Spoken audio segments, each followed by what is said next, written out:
Real estate is a people business. We're in the business of building up other people. We're not in the business of selling property, crazily enough. Welcome to another private access podcast brought to you by Aperture. This time we have someone truly amazing for you to listen to. A guy called the Bow Tie Guy. His real name, Alex Brandau. He's known as the Bow Tie Guy because he wears a bow tie all the time. He's had 500 million in career sales, and he is squashing the Nashville market to a point so much he's now reaching out with Aperture across the globe and taking the rest of us on, even over here in London. So Alex, fantastic to see that you've come on. Fantastic to really looking forward to speaking to you, and welcome. I'm thrilled to be here on Private Access with you, and Daniel, I absolutely aspire to be even more of a partner with you globally and here with Aperture. So thrilled to be here. We're going to have a great conversation. It's going to be fun. Thanks. It's really interesting. When I speak to a lot of Americans are always really happy. You know, if I get an English guy or girl coming on, they'll be like, "How long have I got to be on for? You know, what am I talking about? What's the questions?" And just so everyone can know that's listening, we don't have a script. No one knows what we're going to talk about. No one knows what we're going to say, because this is a free-flowing, natural conversation as if you would have with someone down the pub. And what's your favorite pub in Nashville? I'm guessing there's quite a few, right? Oh gosh, yeah, there's so many. I mean, it depends if you're going local or if you're out with people, you know, and in the entertainment area. You know, there's a very local place. I mean, I'd be wrong to not say the Bluebird, which is world famous, where a lot of songwriters and many music stars have cut their teeth, and that's right in my neighborhood. So I'd say the Bluebird, you know, cafe is, and they serve more, you know, beer than they do, you know, cafe style fare, but that's the one that's right in the middle of my market. So, and we'll get into a little bit about the music scene, because I know that the music scene in Nashville is big. And just to let people that are listening that probably aren't as aware of it, you know, because to me it's like Nashville's a big music scene. Was it like Dallas is now becoming like, or has become, a massive place in terms of music? So you seem to be in that area in the States. There's a lot of musical stuff going on. Is that why that you got the bow tie out? Is that some sort of reference to, like, you know, playing the violin or something? Why? By the way, thank you for dressing up for me. Yeah, no, I dressed out definitely just for this private access opportunity and on this podcast. No, you know, interestingly enough, I just discovered, you don't know this and we did not previously discuss it, I have a great aunt who was actually the first woman in the music industry in Nashville.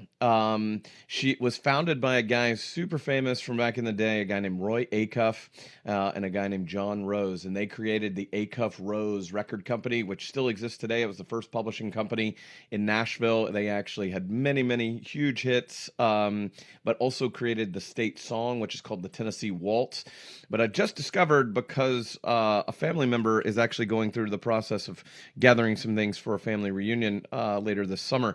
She found an article that one of my great aunts was the first woman ever in the music industry, and because those two were writers and publishers and performers, and so they literally let her run it. She was literally decades ahead of her time. So I come by it quite naturally. Her cousin and another distant family member was another famous person in the music industry, Minnie Pearl, who wore a straw hat, and I'm just so proud to be here and had the price tag. And so anyways, the bow tie came about apparently because the family is very deeply rooted in Tennessee and in the Nashville music and just general community. But I started wearing it in college when I went to University of Tennessee here. And I saw people wearing them, and we weren't dressing out like a lot of the other universities. And so I learned how to tie them. They're unique how to tie. So that's actually tied. You actually tie that. Yeah. Listen, wow. I mean, we'll go private access. I can show you. Look, it's legit. Look real, at this. and like, look. How to tie it, and you know, you go like this, and it's a really unique thing that you have to go through and feel. I've done it a couple thousand times in my career, but yes, I mean, it's absolutely started as a thing that I wanted to dress up and be more dressed, and then just naturally as time, and there you go, just like that. I've got a YouTube video on how to tie a tie if you follow my channel, Congratulations. That was perfect. but truly, I started wearing it because people, if I didn't have it on, people would say, "Where's your bow tie?" And interestingly enough, I got known as the bow tie guy, and being Alex Brandau, people would get Alex and bow tie and Brand, and and just get it confused all the time. And so now it's just bow tie guy, and being the bow tie guy has really come up. We use it in all the things that we do. It's on our socials because I just had a situation where I was sending a referral and the person remembered me by looking me up under bow tie, like typed up bow tie and was like, maybe that shows up. And they found me. They knew who I was. They remembered that they'd spent time with me, had shared meals with me, and couldn't remember my name. And so they typed in bow tie guy Nashville realtor, boom, and I showed up. So it became a very organic and authentic thing. And I'll say since COVID, we're 50-50 now. I still very much like to wear it and dress. And I think I'm starting to see jackets come back. I'm starting to see ties come back here. And so I think it's on the way. Things change, but it's been an interesting time these few years being the bow tie guy and being in a very casual and dressed down society.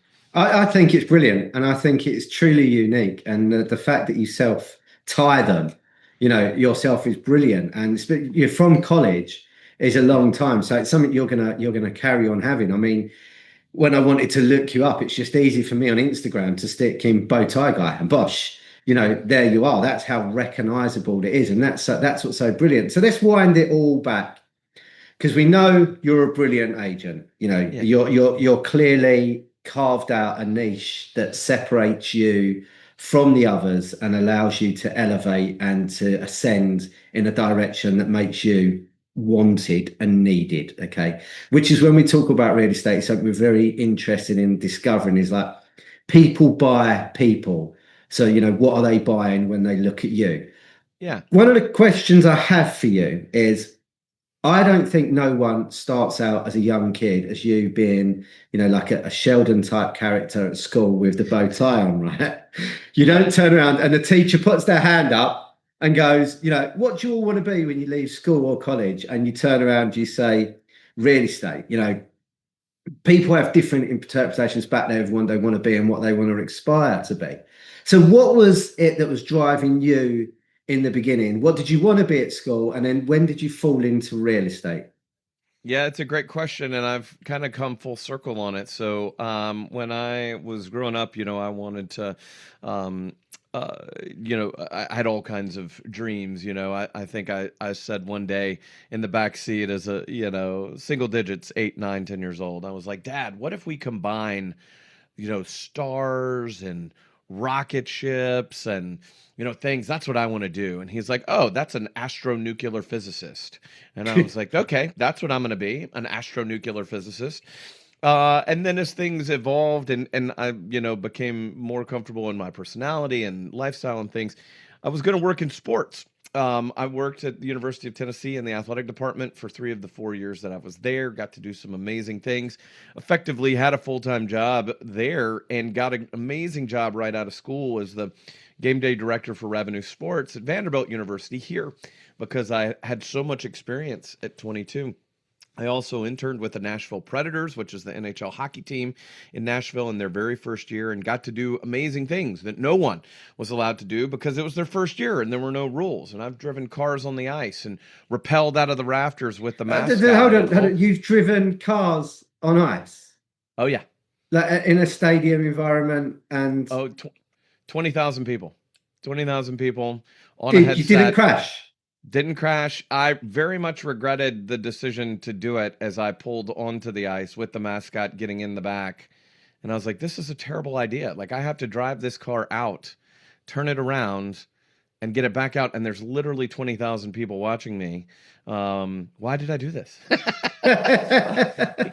It fortunately was at the end of the period, and the ice was very chopped up, and so we had enough traction. But to make a tight turn, I mean, I was in a convertible, in a Mercedes convertible.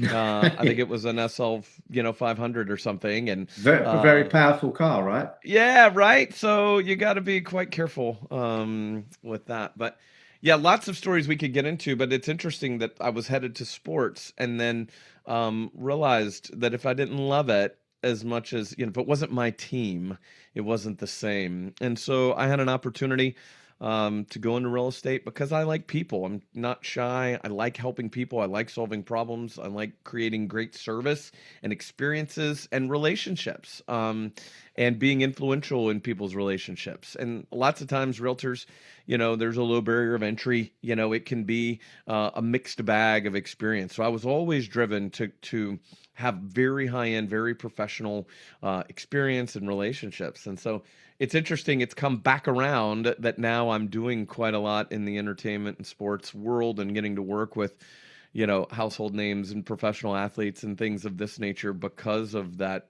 drive and that commitment to building a real relationship with real people. So how old was you when you got your brokerage license? Yeah, so I got licensed right out of school at 22. Wow. Yeah, Wow. I mean, congratulations. yeah, it's And quite early. what made you decide? So you was you was doing a lot of stuff around sports and you was thinking of going down that road. And at 22, you've got a real estate license. Yeah. How did that, where's the gap? How did you all of a sudden decide, no, we're going to go real estate? Yeah, so I had an opportunity to advance, and in sports, and I just realized that there was a bigger opportunity outside of sports. I mean, sports is fun from the income side and from the activity side, but it's your life, and I wanted to have a little bit more of a balanced life, which is funny, saying that in real estate because you're on call and you got to go when the opportunity strikes. But nonetheless, we made that pivot, into it, and it was quite interesting. I joined a company that didn't have a training program whatsoever. My first mentor came from my very first showing. This is an interesting story. My mother, being as mothers do, protecting their children, I got a license and I hung my shingle at my family's company, but no one had ever listed and sold before. I literally had to learn and train myself, and I did that through the local association. But we didn't join the local MLS, and this is 30 years ago. And I said, what do I do if we don't belong to MLS? And so my mom said, well, you just tell people that, you don't subscribe to that service and you'd like them to meet you to show the house. Well, that seemed perfectly reasonable, and by the way, no one did that then or now. And I just did what my mom told me, I was 22, like, yeah, that sounds Good good. boy. And so, yeah, good boy, right? Like patted on the head and whatnot. And so, one of the very first brokers I ever called, I had a very first client, friend of a friend, as it goes. And I called him up. He's like, yeah, just schedule it in MLS. And I'm like, thank you, sir. I don't subscribe to that service. Could you please meet me? And he kind of huffed on the other end of the phone. He's like, okay. He's like, sure, I'll meet you. What time? And so he met me. And literally on site, the first thing he said to me, I was like, hey, good afternoon. I'm Alex Brandau with Collie Real Estate. It's a pleasure to meet you. And he said, boy, how old are you? And I said, oh, I'm 22 years old. How old are you? And he's like, well, and that was the great start of my first mentorship with a fabulous man. From that day forward, we stayed in touch. We did that transaction. And I think in that first year I did 2 transactions. I only had capacity to like work one, to get it to the finish line and then carry on. But, when we finished, he was like, you should come see me. And so for about 2 years, every Wednesday, I went and spent time with him, and he mentored and trained me, and that's the way it went. So then first 2 transactions, the very first one, what was the value of that transaction and can you remember it? Yeah, for sure. I remember it. I remember the person. I remember the house. I don't remember the price. Let's call it, 100, around $100,000, maybe $80,000, that at that time. So yeah, we were working for about a $3,000 commission, which to a 22-year-old, was big money. I was living 4 or 5, 6 months on $400, so. Yeah, I think it shows my age a bit. It's slightly different in the UK in terms of commissions and everything. But you do concentrate when you start on one or two listings that you can actually get into, and you get on with the seller and you try and move it forward. And so you did that, and you had a couple of listings, you closed a couple of deals, and you started to. How did you become, the guy that you are today? When was the point that you was like, right, I'm going to take control of this? I'm going to have people working with me. I'm going to start showing them. I'm going to be, the teacher. I'm going to be the mentor. When did that start to happen for you? Yeah, it was right around the start of the second year. I met, some folks that were already ahead of me that were doing some things. There was a lot of, not nearly as much as today, but there was a lot of technology coming in. The internet was getting going. I think we were going from the paper, MLS, the newsprint, and that was out there, and paper contracts, faxes, and whatnot. It came around, and I met another mentor, the next mentor, who really taught me a lot about sales training and relationship building, and that really struck a chord with me. There's a lot of different models in real estate. There's a lot of different ways you can do it. You can call expireds and for sale by owners and equestrian properties and all this different stuff. And so I was a little bit, you could be a builder, you could be a flipper, you could be a new construction specialist, you could be so many things, first time buyer specialist. And I really was struggling with where I wanted to go with that. And ultimately I landed on, I wanted to be a relationship guy. I wanted to do business with people that I knew, liked, and trusted. I wanted to be that liked and trusted advisor in their life. I wanted to be one of their key five. We've got Michael, who has just written, Fire Your Friends, and going through talking about, that you're the sum of the five people you spend the most time with, which is why I'm here with you, so I can ride your coattails. But truly, that's a real thing. And so being mindful of who you're around and who affects you, you end up being and following in those paths. So I was very intentional. I wanted to be one of the five key major influential people in people's lives, because the house is one of the biggest assets. Why? Because you live in it, you have it, you need it, and you pay on it every single month. So it becomes one of your biggest assets. So with that being said, it's quite interesting to get into the conversation of, digging in and finding those people. So I thought, and I saw Nashville getting ready to grow. Nashville is growing beyond my own dreams and vision for it, but I knew we were set up for success, and we wanted to lock in to both people in town and then to be the person that people would choose from out of town. John Maxwell, if you've ever heard John Maxwell talk, he talks about and says, hi, my name's John and I'm your friend. I And love that. I'm so American that he's done so beautifully. it's It's almost poetic, and it's just it a simple sentence. he has it, and it's so if you ever hear him do it, the pace of it, I destroyed it, but it was total, you would say total rubbish. But he says, hi, my name's John and I'm your friend. And his pace is just, and you're like, oh, he is my friend. So we've spun that and say, hey, we're your friend in real estate in Nashville. And Love so that. we want that. When you're moving from across the world, I have a client that's moved from Dubai, and he was referred through a former coworker of his at the Four Seasons in Maui. And so we're Wow. literally hitting three corners of the world in this referral. And when you're moving from Dubai, you need a friend in real estate in Nashville. And that's part of our vision with Aperture, is that we got a friend in real estate. I talked about you specifically this morning, sending a referral to Charleston. And I said, look, if I had a referral, I said, I'm not going to tell you I'm going to be the guy to show you a flat in London, but it's my partner and it's my friend that I know deeply, truly, authentically. I've shared meals with, I've spent time with, I talk and text with weekly. This is my actual partner that's going to take great care of you. And you're being elevated to an expert in that market. And so that's what I was the real driving force for me, is being that person. And I couldn't be happier to be in our network and our influence because of that. That was one of the things that drew me to it, is to truly align with the global world that we all live in. That's lovely to hear, and that's as poetic as "I'm your friend." And I think what's really good, and it's especially with Aperture, because everyone talks about network partners and people that they know, and they might know another agent in another area or in another country, but they don't actually trust them.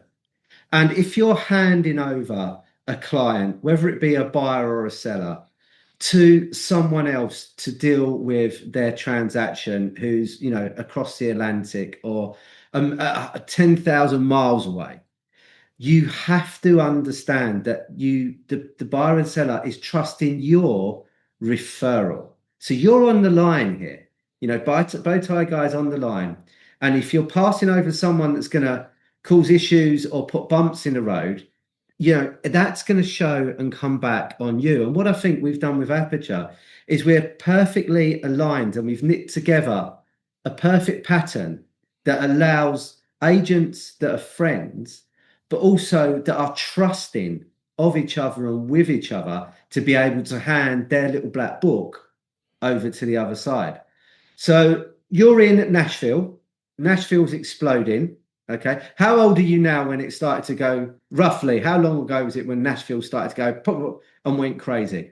Probably right at 2000, it really Wow. went through the roof, so we've been on a big run. We had a good run in the 2000 to 2010, and then we've been on a big airplane curve from 2010 to 2026. And so we're really What starting caused to. that?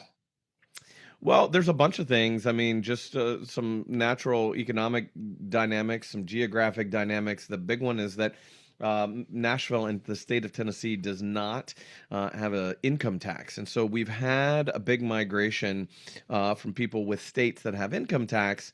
In addition to their U.S. federal tax, they've been looking for ways to save on that. So they've moved here. Nashville has become the big draw because Nashville is within a 2-hour flight of 77% of the United States population. And I Two love that hour flight. statistic.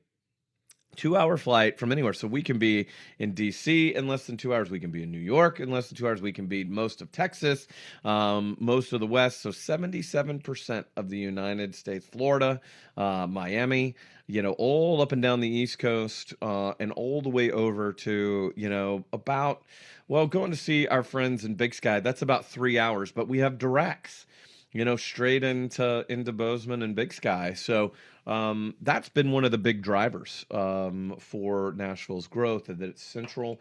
It's also, still quite compact.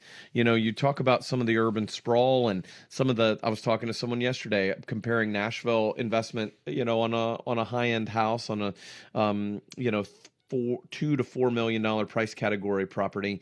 He was like, I could just go to Texas and buy a new one and it's way better. And I'm like, yeah, but you're an hour from Dallas.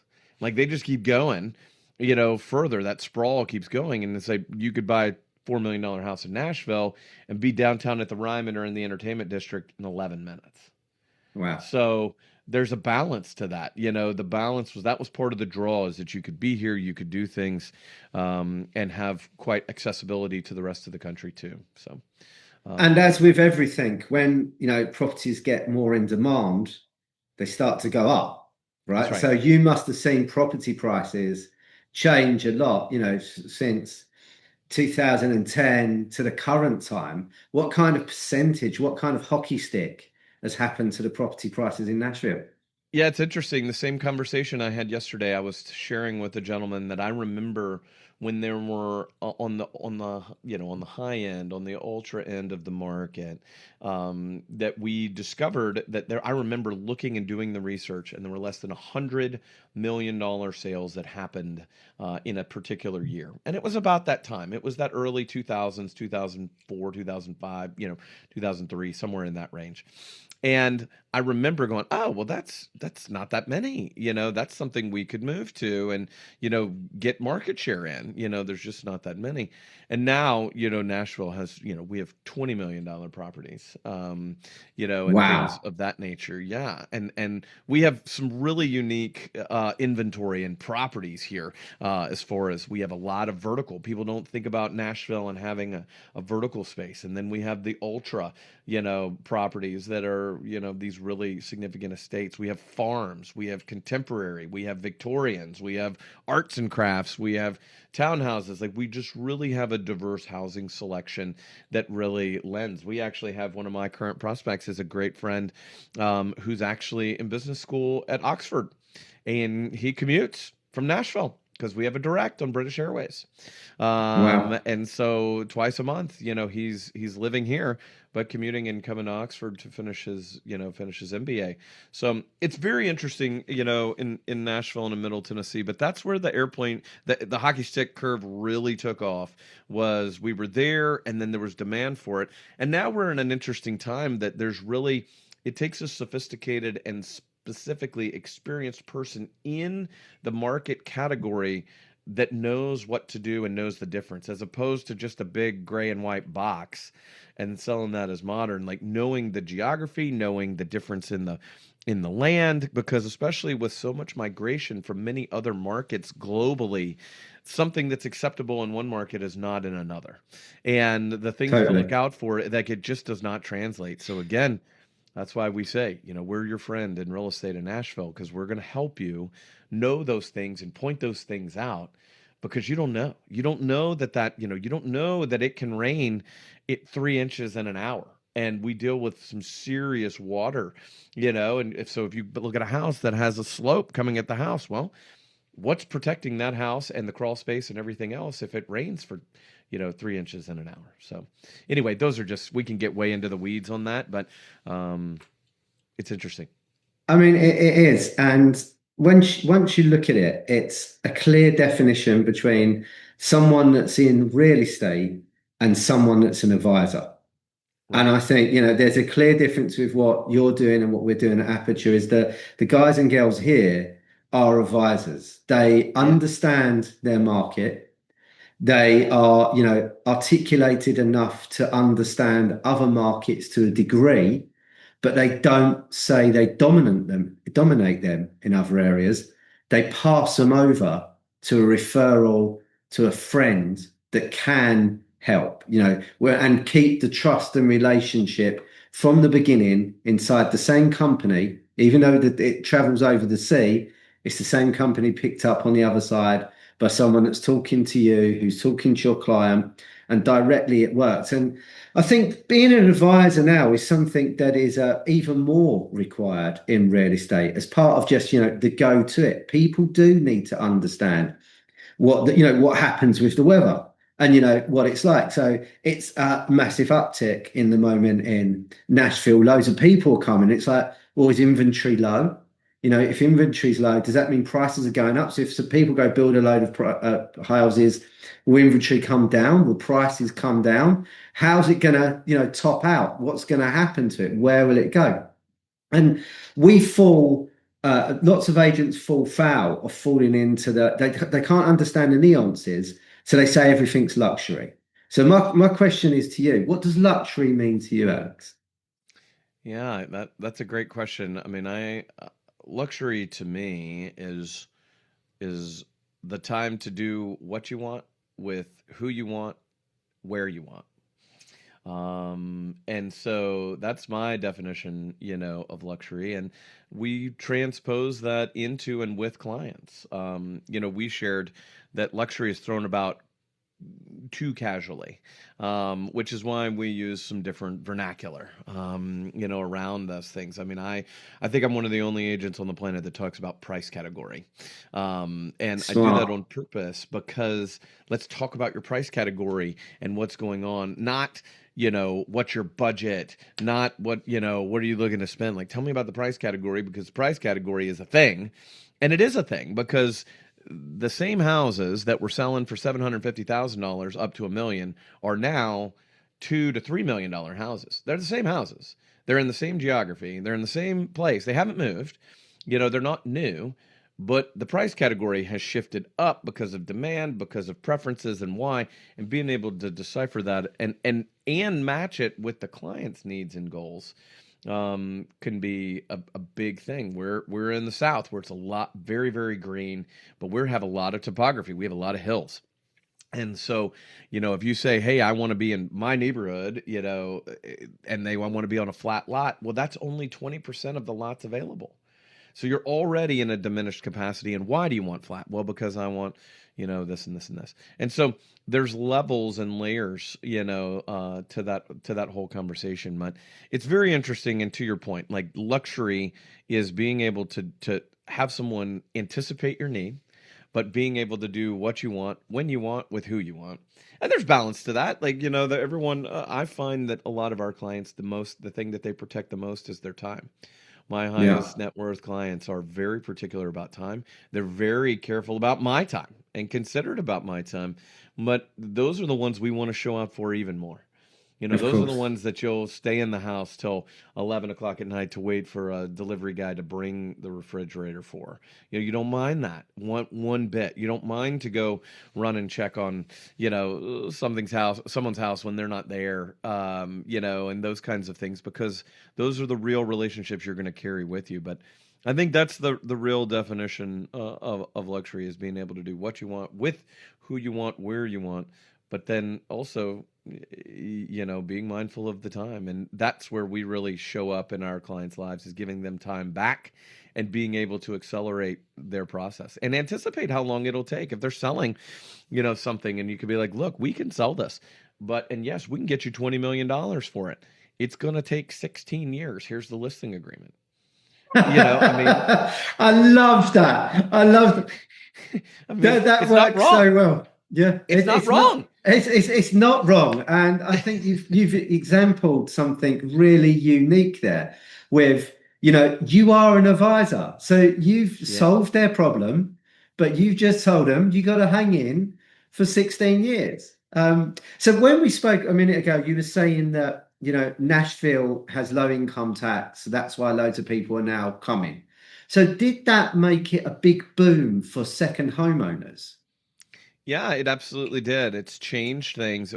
We've actually created, yes, we do. We had more people move to town to be second home, and even third and even fourth home people. We've actually had to build a division of our company that is, we call Lux Estate Management, that manages properties for people that they keep, that they're not here all the time.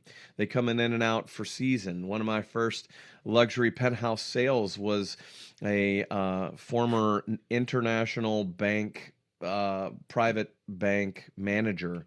He worked at Wells Fargo, and he bought a penthouse that was 2,800 feet, had a 270-degree view in downtown Nashville. And he knew from other markets, he knew that we didn't know what this was. It was a completely custom unit, built and bought by someone out of market from a friend of the developers. He actually combined a few units, and he bought it for $5 million. And that was a big number. It was a record sale at the time. It was one of the top 3 sales for the year. And Congratulations. he didn't know. We didn't know. He knew because we were out of market. He's like, to use some more good Southern vernacular, y'all are dumb. You don't know what you have. This is a future $20 million property. And he was not wrong. It was so big and so unique. There's only 4 units on that floor, completely exclusive, and it has an unobstructed view, and the zoning restricts his view ever getting blocked in Wow. his thing. And so he knew he had something. And so that has caused a really interesting shift in the market. And again, has caused us to have that Lux Estate division of our company, has had us, managing some of these properties and checking on them weekly and making sure that they're in good order, because they don't rent them out in their absence. They just hold them. And as you know, you're a global agent. Do you have many people coming in for the UK looking in Nashville? I mean, because they're probably not going to be looking about the income tax benefits. They're going to be coming for other things, right? So, are people coming in, from Spain, from Italy, from Greece? Where is the most amount of people outside the States coming from, if you even can answer that? Absolutely. We get quite a bit, actually. We have the Japanese consulate to the US is based in Nashville. And so we have quite a bit of international migration, and it is primarily from Europe, because it's just coming across the pond. And it varies. It varies that way. Also, we have quite a bit out of Central and South America, also coming that way, and then quite a bit of Canadian migration too. Again, Wow. that 2 hour reach. We're only 2 hours direct flights, multiple, from a lot of the East Coast Canadian cities. So there's quite a bit. It's a little bit under the radar. It's not one of the major. It's not Miami. It's not New York. I Yeah. would say Michael would be mad at me for saying it's the second cut, but it is. It's the second cut of when you start really looking, and you're looking for something with a little more, a little more character and a little more approachability, because that's the thing. There we have about 90% of Nashville's population is not from Nashville. However, the culture hasn't changed because they come and fun and they move here from it and they find that 10% that's holding that down. Now we're evolving, of course, but at the same time, it's still very approachable, still very friendly, still very able to do business internationally and nationally. So that's one of the big draws that we have in Nashville. But again, it's not that first one, right? That first trip, across, coming, you're going to go see to London. You're going to see the Tower. You're going to go see Big Ben, and I don't know. You're going to go to a pub, right? Maybe you Of make it to the course. West Yeah. End. Yeah. Maybe you make it to the West End. But Yeah. then the second or third trip, you're making it out to Westminster, and you're making it to Bath, and what I else? love the way you say bath then. You said You like bath that? so correctly. Yeah. Yeah, you It's like like that? bath. Yeah. Yeah. I mean, I spent a lot of time there because my son was thinking about going to uni until he realized that Durham's the better university. Right. But and also it's kind of like it's a bit of a melange between, all these locations that are coming in. And what we usually find is when everyone comes into these locations, it gets a bit sterile because the Huh. heartbeat of, the place gets sucked out of it. Or, all of a sudden, a burger and chips is $100.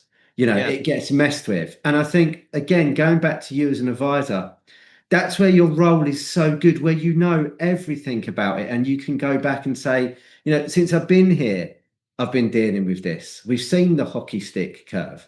We've seen people, obviously come in and make money from it, and they continue to do so. So, what was the biggest today of real estate question? This needs to be answered by what was the biggest lesson you learned in real estate that you kind of, rely on now? Hmm. I mean, I think there's two, and we've heard them all. I think location. You all, Yeah. the top three priorities: location, location, location. I Yeah. think that matters, and I think you can get more granular. Like that, someone just went, yeah, yeah, like whatever. No, but really, like thinking about location, even on a micro level. Yes, being in the right market. Okay, but where in the neighborhood? Where do you have, are you having more privacy because you're at the end of a cul-de-sac that backs up, to a protected, state park, or, something of that nature, or, looking at the location in a vertical penthouse and saying, hey, this is only going to get eastern sun because it faced east. You're not going to get the sunset. Do you want the sunset? Okay, well, then we need to be on the other side of the building.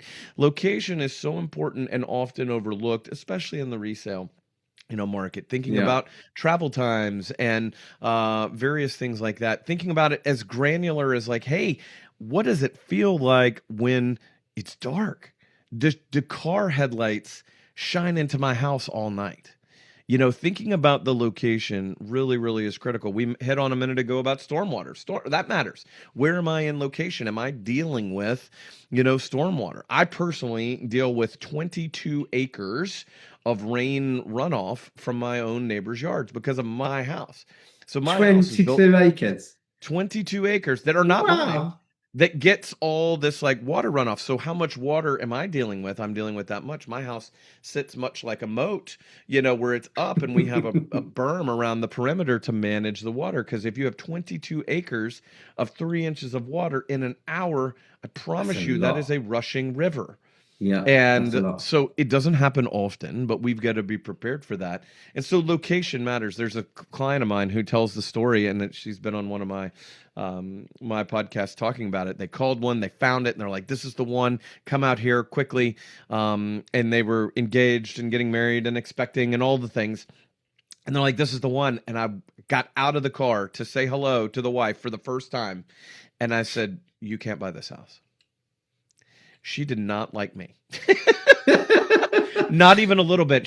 I saw her triple blink. I saw her do the neck thing, where she like sat back, and she was like, "Look at this guy. Who is this guy? Like he just got out of the car and hasn't even shake my hand yet." And I'm like, "You can't buy this house." And the husband, at the time was like, well, "Yeah, absolutely. Tell me why." And we'd done several transactions before, and I said, "Look at it." I said, "It's at the bottom of the hill. This house will have water problems forever. Look at all the surface area. There's a mountain over there. There's 20 houses behind you." I was Look at like, that. "Bud, you can't." And 2 years later, so we moved up the hill, out of the path of the water. There was a gully, on the back of it and all this. And 2 years later, she called me and was like, "Hey, I have to tell you, thank you so much." And I'm like, "Why?" She goes, "The builder had to buy that house back because they had a mold problem. And their family moved in there. And the builder had to buy that house back. It was a terrible house. Thank you. You're our realtor forever." And That is that's not only a great story, that is information that only someone at the most height of their professionalism can deliver. right. That's thinking forward. I'm not just going to sell it to this guy or girl because they're going to be keen on it. I'm not going to sell it because it's not going to be right for them, and it's going to end up pushing back on me. Right. Being honest and dealing with it. And that I think is a lot about what we do, right? Especially with agents, we're agents first, so it's all about being an agent, but that means we're people first. Yeah. And we're just a person talking to another person, trying to steady the ship as it wobbles in a direction that they want to go. And we're trying to help them get there. And it seems that you're the type of agent that is absolutely skilled at executing that. And I applaud the fact that there's agents like you and others that I'm speaking to in the world, because you actually do show that your 5 or 6% is invaluable. Oh, yeah. Because what you say is things like that localized knowledge with access to a global market just separates you 1% above anyone else. So as we look forward to wrapping up, if you was looking back at your younger, guy, 24, right? 24, you got your license. 24 years, so young. Congratulations as well for doing that. Was you one of Nashville's youngest brokers at that point? Yeah, I did want to share. I know our friend Macy. What Maisie was one of the very first youngest brokers. The Time, first, the first, the yeah, first and the yeah, youngest. yeah. Thank you. I'll get that right. She would haze me for getting it wrong. Yeah, you don't want to mess with her. Absolutely not. Not even a little bit. No, So you've seen Yellowstone, right? I have, and I'm well aware. And so what I would say, no, I was not. However, I definitely was one of the first ones in my age bracket that's made it. And I'll see this as we wrap. I think it's interesting to share with the agent population or anyone thinking about mindset. Be careful what you ask for. As a young person, I set a goal. And I said I wanted to be in the top 30 under 30 realtor magazine. Our local, the National Association of Realtors in the U.S. has that's a thing. It's a top 30 under 30. I thought it was amazing. And my goal was I want to be in the top 30 under 30 issue before I'm 30. That's what I set out to do. And I accomplished that goal. Not as a featured person as top 30 under 30. I was featured in an article for where I was commenting about technology and how I was using those Palm readers and Blackberries early on. And Yeah. so I was a BlackBerry person and I submitted a comment. And so it got published. So I accomplished the goal. I was in top 30 under 30 when I was 29 years old. I have it framed like it happened. It was a goal. Absolutely. But be very specific about what you put out there when you manifest, because that is very real. It is extremely powerful. It can and does have absolute impact, not only in you and in your mindset, but attracting whatever it is that you're asking for. So be very, very specific. That is what I would tell my 22-year-old self. And that's what I would tell to anyone at any age listening to what we're doing, is be very, very specific. I'll even go further with you. I started carrying quickly as we wrap. I've started carrying I am still doing some physical paper, but I started carrying just a piece of poster board. That's a normal piece of poster board, and you can see it if you're watching and recording. But I fold it, and you can see all this scribble is my manifestations of exactly what I'm after and what I want to, attract. I want to attract this one right here. You can't quite see it, but it said be on an amazing podcast with Daniel. That's what it says right there. But Oh, you're too sweet. and I You are carry this charming. every day. I handwrite it. I carry it with me. So it's with me whether I'm thinking about it or not. I know what I wrote in here and I carry it with. So that's something that I hope someone walks up to me and you. Success for me and you is that we're at FallCon and someone walks up with a piece of poster board with their manifestations and their visions and their goals on the inside.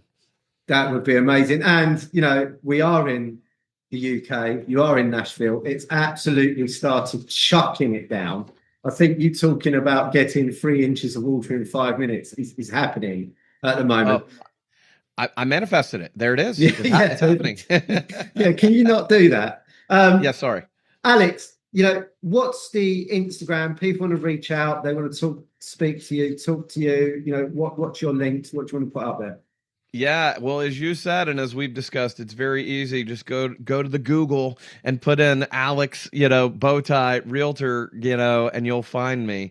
But my Instagram handle is my name. It's Alexander Brandau _Realtor. And I would love to connect with anyone. I'm very active on Instagram, Facebook, and LinkedIn are my chosen ones. And I do have a direct agent newsletter that I share twice a month that is specifically curated for agents about things that we're doing, stories we're sharing, things that we're doing. So if you are an agent in anywhere in the world and want to connect and be on that, you can email me. And that's very easy at alex@workwithalex.com. And we'll add you to that list and get you on our newsletter. That was an absolute pleasure, Alex. It's been really lovely talking to you. It's been really lovely unwinding your story, as you traveled through getting into sports and then moving into real estate and then being part of the curve as it moved up in Nashville and actually pushing that forward and actually, being someone that lives the advisory role life to its fullest. I can't wait to talk to you again. Thanks, everybody, for listening. Please do remember to hit Alex up, and I'll see you on the next one. Cheers.